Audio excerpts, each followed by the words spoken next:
வச்சு பேசி திருமாவளவன் மிரட்டி விட்டு அனுப்பி விட்டாங்க.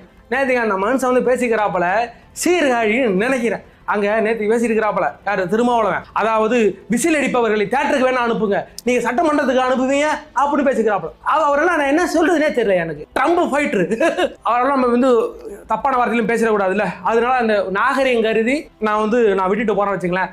அப்படியாக ஒரு கூட்டணி கலகலத்து இருக்கு, எல்லாருமே மனமுறிவில் இருக்கிறாங்க. இந்த திமுக கூட்டணி எப்படி இருக்குங்களா, இன்னைக்கு சிபிஎம் இருக்கு, சிபிஐ இருக்கு, அதுக்கு ஒரு திருமாவளவன் கட்சி இருக்குது, விசிக ஐசிகான ஒரு 38-40 கட்சி இருக்குல்ல.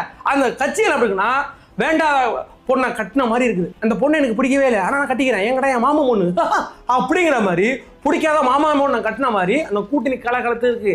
எல்லாம் மன வருத்தமாக இருக்குங்க. எனக்கு விருப்பமே இல்லாமல் அந்த கூட்டணி இருக்கிறாங்க, இந்த விருப்பமே இல்லாமல் அந்த திமுக கூட்டணி இருக்கிறேன்னு எல்லாம் சொல்லிட்டு இருக்காங்க இல்லையா. அந்த உள்ளுக்குள்ள ஜெல்லாகல பஸ் நாளைக்கு எப்படி ஒன்றா சேர்ந்து வேலை செய்வாங்க. திருமாவளவன் கட்சிக்கும் விசிகாவுக்கும் திமுக காரனுக்கும் பிடிச்ச மாட்டேங்குது. இன்னைக்கு